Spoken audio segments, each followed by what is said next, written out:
Assalamualaikum warahmatullahi wabarakatuh. Saudaraku, satu hari sahabat Umar bin Khattab mendapatkan wasiat dari Rasulullah. Apa wasiatnya?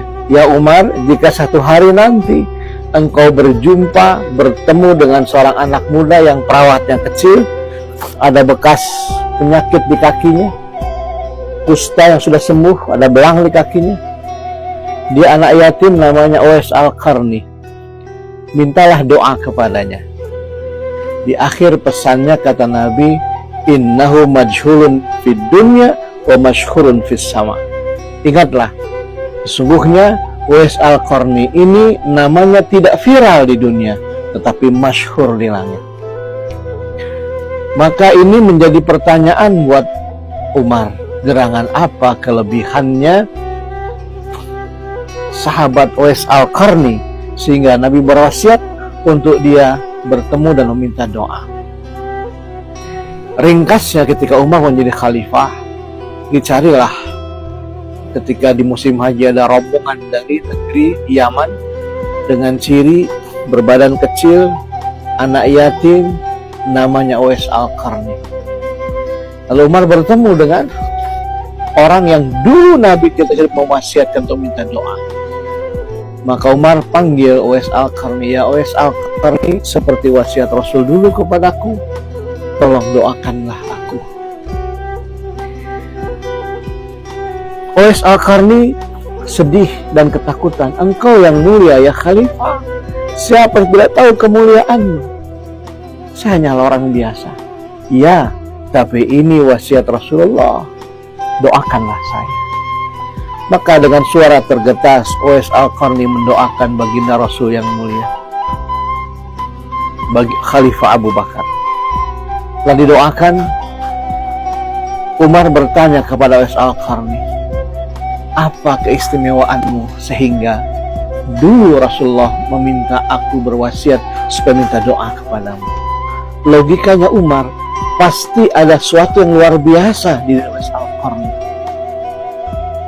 Karena Nabi menyatakan innahu majhulun fid dunya wa masyhurun fis sama. Karena sungguh Uwais ini tidak viral di dunia tetapi masyhur di langit. Dengan tertunduk sedih, Uwais Al-Qarni berkata, tidak ada kemuliaan saya ya Khalifah Umar, melainkan saya hanyalah seorang anak pedagang kelontong yang ayah saya meninggal dalam keadaan saya masih kecil, tanpa memberikan warisan apapun kecuali warisan dagangan kelontong. Dan saya meneruskan usaha yang saya, karena ibu saya kemudian lumpuh, saya harus mengurus ibunda saya tercinta. Jadi Uwais ini kalau pagi ngurus ibunya, lalu berangkat menjual kelontong, pulangnya dia rawat ibunya terus menerus. Ada satu keinginan kata Al-Qarni, saya ingin menghajikan ibunda saya tercinta. Maka dia membeli anak sapi dari keuntungan dagangnya, dirawat dengan baik, dan setiap hari dia memanggulnya untuk dibawa ke pencari rumput. Jadi tambah pekerjaan Uwais Al-Qarni dari pedagang kelontong, dan dia harus juga untuk meminggul anak sapi jantan ditaruh ke padang rumput. Setelah pulang dari dagang, dia ambil dipanggul dan dibawa lagi ke kandang. Rupanya ini caranya Uwais untuk menjaga tubuhnya agar kelak nanti bisa menghajikan ibunya dengan cara menggendong. Setelah beberapa lama besarlah sang sapi yang sering digendong untuk mencari rumput, dijual dengan harga yang cukup mahal sebagai bekalnya, lalu digendong ibunya untuk beribadah haji. Sampai akhirnya kembali pulang, dan barulah sekarang saya bisa berhaji dengan sempurna, karena saya dulu haji hanya melayani ibu dan saya tercinta. Maka Umar pun memeluk Uwais Al-Qarni sambil berkata, inilah kemuliaan. Uwais Al-Qarni dimuliakan Rasulullah karena dia memuliakan ibunya. Assalamualaikum warahmatullahi wabarakatuh.